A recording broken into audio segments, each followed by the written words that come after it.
Now look at this. If Zubimendi, looks like Zubimendi was upset. It looks like he was crying or something. And this shows you the weak mentality of these players that we've got right now. Rice is consoling him.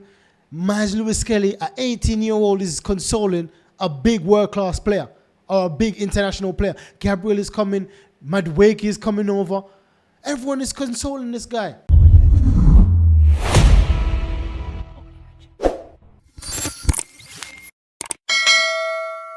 3 losses in 4 matches. 2 of them were cup exits. Carabao Cup and the FA Cup. Done. Finish. Out.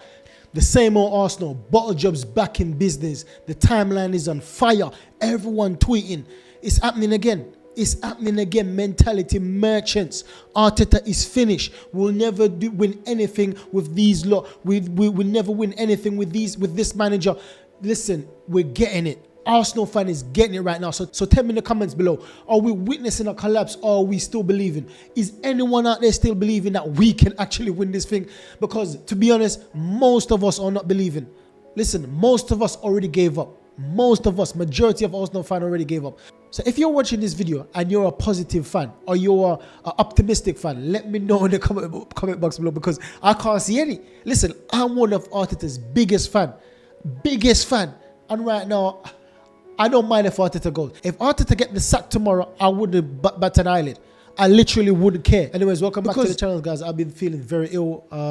My hay fever, my sinus was killing me. But to be honest, I didn't mind missing a few videos because the way Arsenal had me feeling, man, I felt more ill than actually the sickness that was having me bedridden. Watching this team, I've been, listen, I was falling asleep every single match for the last, almost every single match, I've been falling asleep. I can't tell when last I watched an Arsenal match and it was exciting. I was on my seat. I keep falling asleep. And I haven't been saying anything because we've been scraping over the line.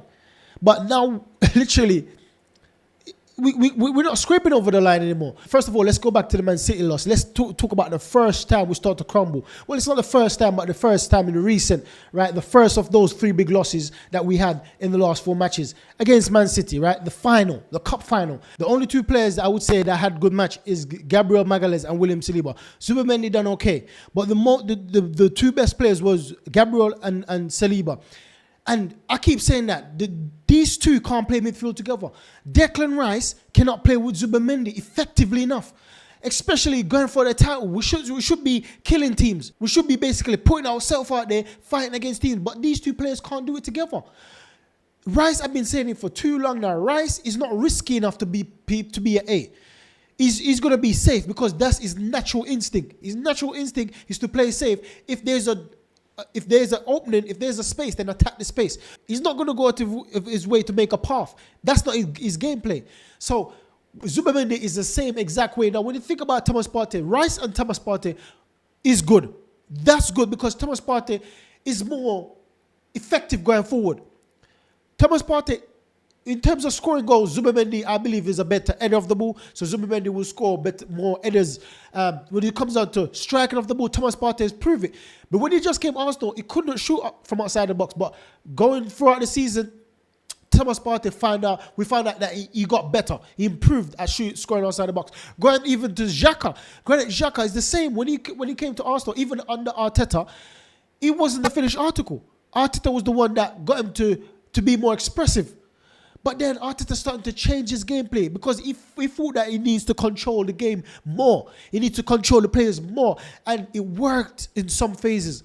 But when it comes down to the crunch time, when it comes down to teams start to figure you out, because it's been such a long season, teams read you like a book. They know you from back to front, how you play in this transition, how you play in that phase.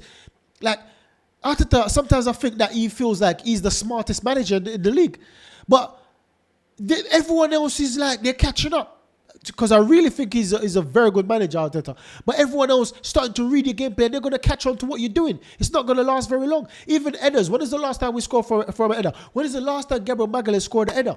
Even headers, people, opposition, other managers, they figure out how to defend against headers. So there's nothing that we can come with right now that can give us that edge. So I believe that Arteta rely on having the edge so much that when we don't have the edge, we don't know what to do. Now look at City. City's got Rodri, very good, as an enforcer, as someone that protect the backline. But look, he's got Bernardo Silva. Pep Guardiola's got Bernardo Silva, very tricky customer. That's all I'm saying. We need someone that can bring the ball. David Silva, it wasn't his best match. But what he done very well. He can bring the ball. He can receive the ball in tight spaces. Zubamendi cannot receive the ball in tight spaces. This is the reason. Look at Zubamendi. Now look at the two comparison. Look at Bernardo Silva, 79 touch. Look at Zubamendi, 41 touch. And I'm comparing Zubamendi to Bernardo Silva because if anyone that's going to get kicked out of the team, it's going to be Zubamendi. And I don't know what contract Arteta signed with Zubamendi, what he promised him. But listen, you're going to have to break your promise. Arteta is going to have to break his promise because I believe that Zubamendi is the main culprit in casting Arteta. He's done a few mistakes in the last few matches and it's cost Arsenal. Now, I'm not even worrying about Kepa because Kepa isn't going to be number one anyway. So I'm not worrying about Kepa. But with this match, look at this. So Bernardo Silva done 2 successful dribbles. Zubamendi 0. Possession loss 10 times. Zubamendi possession loss 11 times. That's not too bad. Now look at this is important now. Carries. This is what I'm trying to say. We need a centre mid that can carry. 27 carries for Bernardo Silva. It's twice as much. Twice as much as Zubamendi. Almost 3 times as much as Zubamendi. And they play the same position. We need someone that can carry the ball from the defensive side of the pitch. That's not Zubamendi. Thomas Partey could have done that. Look at this. The next side of midfield. So that's what I'm saying. It's our midfield is the main problem. It's the midfield. It's costing everything. Now look at this. Compare Ryan Cherky. Yeah? Ryan Cherky, 72 touches. Kai Havertz, 30. Successful dribble. Cherky down 4 dribbled, 2 was successful. Kai Havertz only 1. None was successful. Yeah. Ball carries 28 times. 28 ball carries compared to Kai Havertz 3. And it's not just that, it's the distance. 350 meters compared to Kai Havertz 41. So this is what I'm trying to say. These things matter. Our midfield is letting us down. And I can't really blame the midfielders. I blame Arteta for putting those players in those positions. Now look at this. If Zubamendi, looks like Zubamendi was upset. It looks like he was crying or something. And this shows you the weak mentality of these players that we've got right now. Rice is consoling him. Miles Lewis-Kelly, an 18-year-old, is consoling a big world-class player or a big international player. Gabriel is coming. Madueke is coming over. Everyone is consoling this guy. Now, some things I need to talk about is that it's not just Zubamendi's fault, right? It's, once again, comes down to Arteta playing 2 right-footed midfield. And look at this. Look at the balls that Zinchenko used to give. Xhaka used to give, right? These 2 left... Those balls right there, a right footer can't play unless you're ambidextrous. Unless you're Santi Cazorla in centre mid, you can't play those balls. And these are some of the ways we used to open teams up. I don't think Arteta has took that into account. We needed a left foot midfielder. If you're not going to have someone that dribbles, drives with the ball, that's what a left foot player does, like what Zinchenko was doing. So Zinchenko was poor defensively, but these are the balls that he gives to open the team up, open up the opposition team. Xhaka is the same thing. So you need that. Look, this is why he needs a left footer in centre back and a right footer. He bought Nkapie, right, as a right footer. He bought Calaflori as a left footer. Mosquera as a right footer. Gabriel as a left footer. Arteta always have that, left, right. And he does that very good. But he doesn't do it for midfield as well. Because look at in some of these positions, only a left-footed pass can break up the opposition team. Only a left-footed pass can sneak in certain plays. Zinchenko was very good at that. Look at this is what I'm saying. Zubamendi makes Xhaka looks world class. He's playing at Sunderland right now. Looks to be world class. But some of these is just simple left-footed pass. It's just a simple pass from a left footer. But we haven't got that in the team. And if you're going to have 2... Look, I just showed you City's team. Rodri, right foot. Bernardo Silva, left foot. This is why they come out in so much situation. If they ain't got Bernardo Silva, they got Phil Foden. We've got We've got Ethan Waderi, but he went on loan. We've got Mika Moreno, but he's injured. So we've got Zubamendi and Declan Rice playing together. This is problems. If it was, as I said, if two right footer, if one of them is a ball carrier, but both of them play the same way, how are we gonna have two? It's like we're having two DMs, and we're not getting no joy. Then we went to Southampton. Listen, Southampton should never beat us. I don't care if it was the second string. I don't care if it's the third string. We have better quality players. We have a better quality manager. But once again, surprise, surprise, we crashed out. Look at this. Let's talk about them individual. Gabriel J, kick out of the club. Gabriel J should be performing better in this match. These are the matches he should be performing, saying that, listen, Arteta, I need to stake a claim. I want us to win. But this is the reason we bought this guy. We bought him and Zinchenko because they're so-called title winners. They're going to help us to get over the line. But to be honest, Arteta could not help that. Arteta didn't have nothing to do with the way that this guy was performing. It wasn't Arteta's fault. So this match, I can't really blame Arteta. These guys are good enough to perform. I know that Arteta overcoached them. But some simple mistakes like passing error, simple 50-yard pass. Simple pass. The guy's right in front of you. Simple passes. You pass it too light. Intercepted. You pass it too hard. Man, these guys. Kai Havertz, poor. Gabriel J, poor. Martin Odegaard, poor. Some people say that he had a good match. Poor. Max Diamond was the only player that was playing good. The only player. Everyone was poor. Gabriel Magalhaes was poor. Especially compared to his previous form. Compared to what we know him to be. Bosquera, poor. Ben White, poor. We needed you right back. I'm sorry, but we needed you. This is why I understand why Mikel Arteta is always in the market for a right back right now. I don't know. Ben White, whenever we get injured to a player, it's like they start to lose something. And Ben White has lost that. Same with Bellerin. Bellerin lost it when he got injured. Ben White is starting to lose it. Once again, I know he can go to another club and still perform well, but for the Arsenal, I know not under Arteta. And it doesn't look like we're going to sack Arteta right now. Honestly, I don't think the owners will sack him. So, the next best thing, we need to get on new players. But Arteta is going to have to go. If he doesn't win anything this season, Premier League or Champions League, he's going to have to go in the summer. I'm sorry. As I said, I'm one of Mikel Arteta's biggest fan. But he's going to have to go. He's bringing this. If we were playing exciting like under Wenger and still losing things, then we could have said, man, we're playing the best football in the league. We're playing the poorest football. Out of the big six, we're playing the poorest football. Out of every team in the league. Listen, we're in competition to be playing the poorest football in the league. You shouldn't be saying that about the Arsenal. Now, as I said, I haven't been criticizing before. Because I'm saying that, okay, we're picking up points. Winning ugly. Arteta is trying to get this trophy. He's gonna try to get over the line. I understand. But now, what's the point? What was the point in all of that ugly football have been bearing for so long? What's the point? We're starting to look like we're gonna give up. Odegaard once again missing. Now some people are gonna say, oh, he's got injury. Why is he always injured every single season? Coming down to the crunch time as a captain. Why is he always injured? Now, I see Declan Rice as the captain. He was the captain against Bournemouth. And to be honest, I see him trying. I see him saying, come on, calm down. I've never seen Odegaard done that. Never. I see Declan Rice saying, calm down, Ryan. What are you doing? Kicking the ball long. Why? He's telling the players, calm down. But Declan Rice can't do everything himself. We've got experienced players in the squad. Yes, some of them are not experienced winners. Gabriel J is an experienced winner, not doing anything. Kai Havertz, not doing anything. Zubamendi, for the Spain team, even though he's not that experienced in winning things in the club, but for Spain, he is not doing anything. These guys, they're frustrating.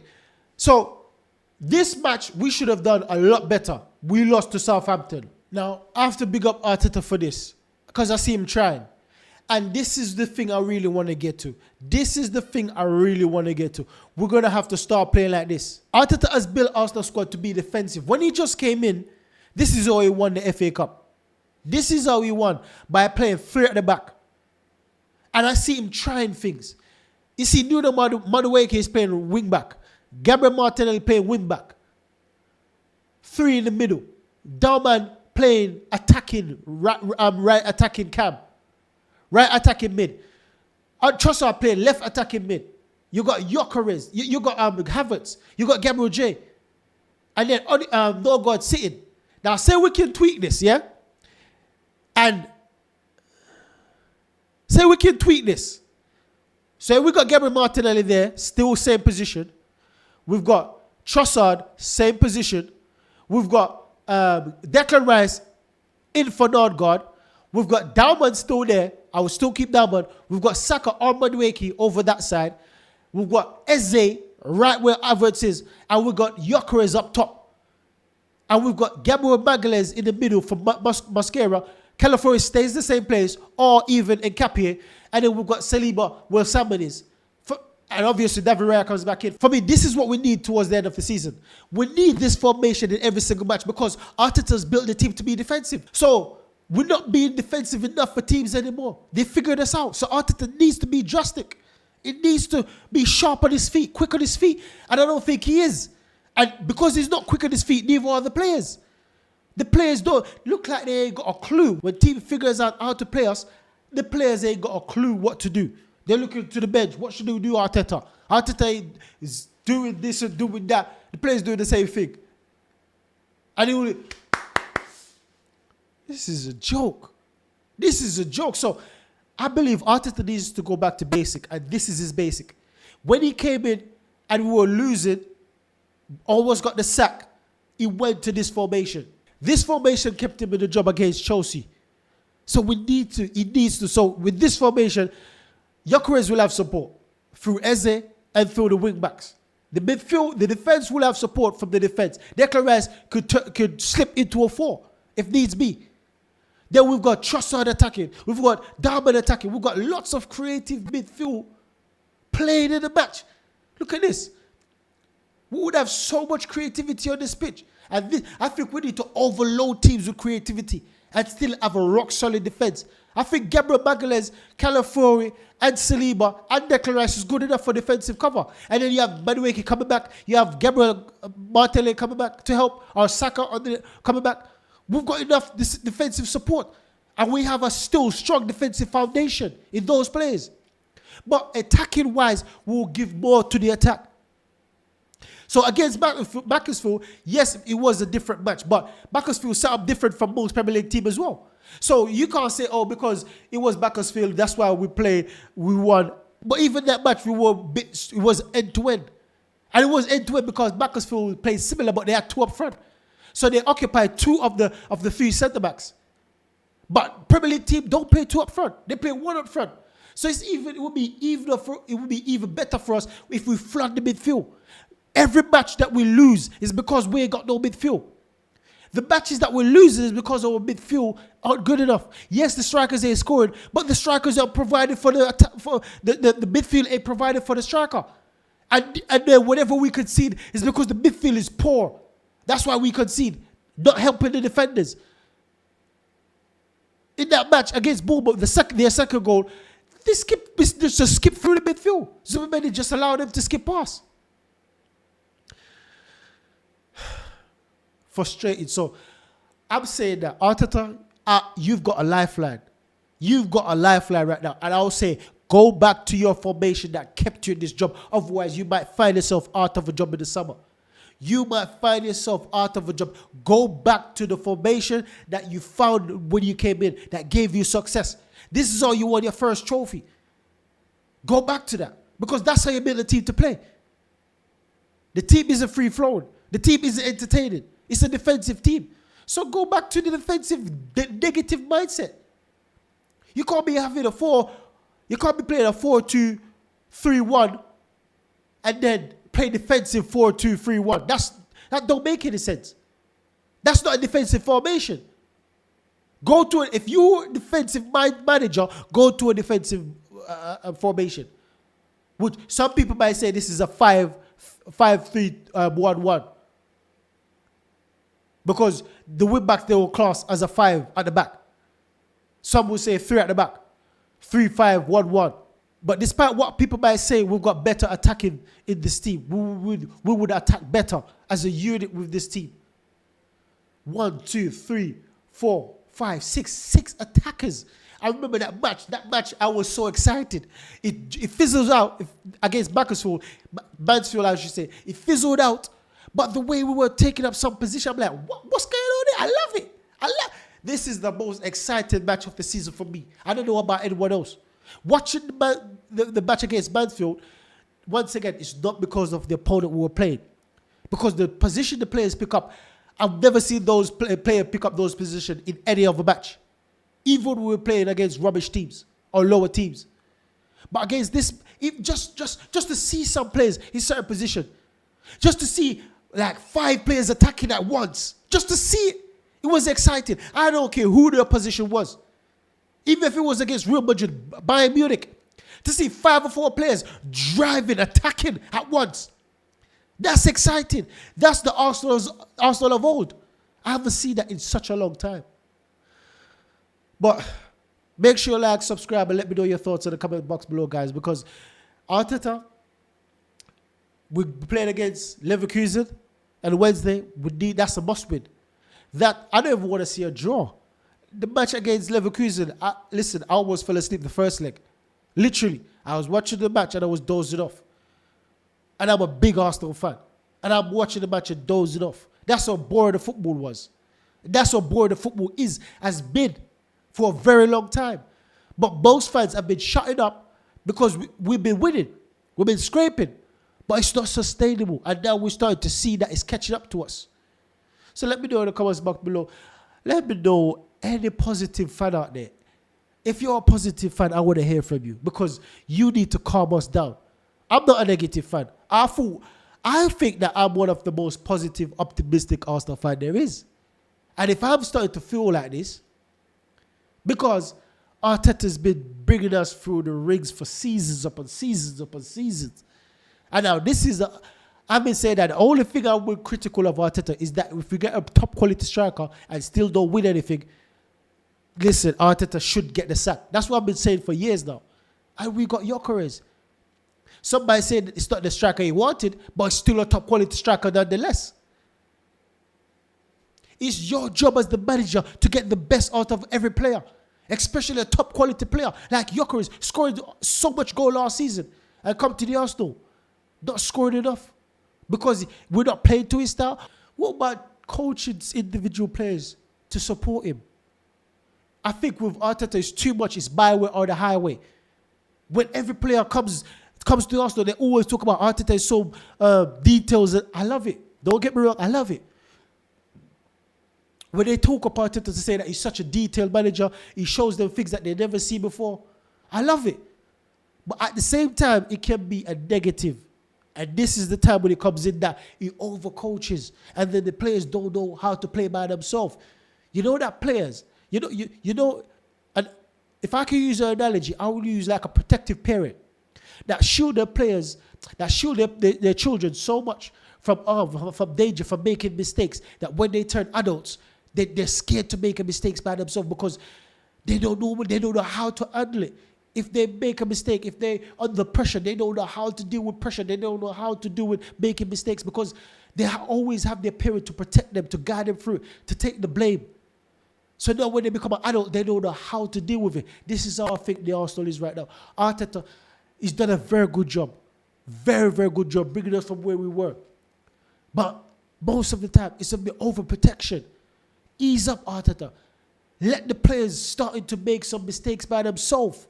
Stop trying to dictate everything. Stop trying to micromanage everything. Ease up. Just sit back for once. He can't even sit in his seat for too long. This is the kind of guy he is. And I do love it, but sometimes rein it in, man. Sit in your seat. Just be quiet. Try to be quiet for 10 minutes. Just don't say nothing. Don't give no instruction for 10 minutes. See how the players get on. I don't know what to say, man. But to be fair, this is Arteta last few matches. Make it or break it. Because even if he Arsenal win the league by City starting to drop points, I think I've given up on Arteta. I really think I've do. Listen, Arteta is still, right now, he's been my screensaver on my phone for the last 3 seasons. And I'm thinking of changing it now because I'm saying that I'm going to change it because I have him holding up the Community Shield trophy. And I said I'm going to change it when he wins the next trophy. I'm not changing it. It's on my WhatsApp picture right now as we speak. My WhatsApp. And I'm saying I'm not changing it until this guy wins the next show because I believe in him. And he's letting me down. Arteta is letting all these fans that believe in him for so long, that supported him. Listen, Arsenal's going through the mud for over 20 years. And we thought that this is the season. And now it looks like we're going to mess up again. Look. It's too much, man. It's too much. Catch you in the next video, guys.